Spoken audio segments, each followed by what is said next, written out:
इस्लामी ताउन तंजीम के secretary general हिसैन Ibrahim ताहा ने अपने 3 रोज़ा दौरा पाकिस्तान और आज़ाद जम्मू और कश्मीर के दौरान अपना ये अज़्म दोहराया है कि मसला कश्मीर OIC के एजेंडे की अवलीन तरजीह में शामिल है। हिसैन इब्राहिम ताहा ने पाकिस्तानी और आज़ाद जम्मू और कश्मीर की क़यादत के साथ मुलाकातों में खुलकर इस बात का इजहार किया है कि OIC देरीना तनाज़ कश्मीर के हल के लिए एक मनसूबे पर काम कर रही है। OIC वक्त के दौरान पाकिस्तान से तनाज़ कश्मीर के मुनसिफाना हल की मरकज़ियत को तक़वियत मिली है। OIC जहाँ मकबूदा जम्मू कश्मीर में भारतीय मज़ालिम के खिलाफ अपनी आवाज़ बुलंद और भारतीय इक़दामात की मज़म्मत, वहीं कश्मीरी अवाम के हक़ खुद इरादत की हिमायत में मुसलसल बयानात जारी कर रही है। पाकिस्तानी वज़ीर-ए-आज़म मियां मोहम्मद शहबाज शरीफ ने हिसैन इब्राहिम ताहा के साथ मुलाकात में मकबूदा जम्मू कश्मीर में इंसानी हकूक़, इंसानी सूरत हाल की संगीनी को उजागर और अक़वाम मुत्तहिदा की सलामती कौंसिल के मुतल्लिक़ा करारदादों के मुताबिक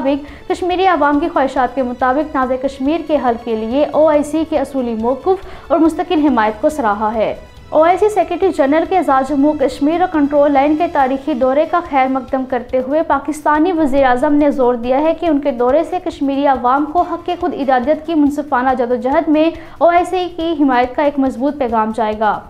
दिल्ली हाई कोर्ट ने 2 कश्मीरी ख़वातीन हुर्रियत रहनुमाओं आसिया इंदराबी और फहमीदा सूफ़ी की जानिब से बदनाम ज़माना भारतीय एजेंसी NIA की तरफ से श्रीनगर में उनके घर और गाड़ी जब्त करने के खिलाफ दायर दरख्वास्तों की समाअत मुलतवी करके आइंदा समाअत 28 फरवरी मुकर्रर की है। इन दोनों के अलावा नहीदा नसरीन 2018 से तिहाड़ जेल में कैद हैं। भारतीय फौजियों ने कस्बा सोपुर का मुहासरा करके बड़े पैमाने पर तलाशियों का सिलसिला शुरू किया है। पामपुर पुलवामा में आज सड़क हादसे में एक पुलिस कांस्टेबल बशीर अहमद दम तोड़ बैठा। अरुणाचल प्रदेश में लाइन ऑफ एक्शन कंट्रोल पर तवांग सेक्टर में रवा माह 9 दिसंबर को चीनी भारतीय अफवाज में शदीद झड़प में मुतअद्दिद भारतीय फौजी जख्मी हो गए। कतर में जारी फुटबॉल वर्ल्ड कप में मोरक्को की पुर्तगाल के खिलाफ शानदार फतह पर जहां मुस्लिम उम्मा में खुशी का इजहार किया जा रहा है, वहीं भारत में हिंदू जनूबी पुर्तगाल के माया नाज फुटबॉलर रोनाल्डो के पोर्ट्रेट पर डंडे बरसाते नजर आ रहे हैं, जिसकी वीडियो सोशल मीडिया पर वायरल हुई है।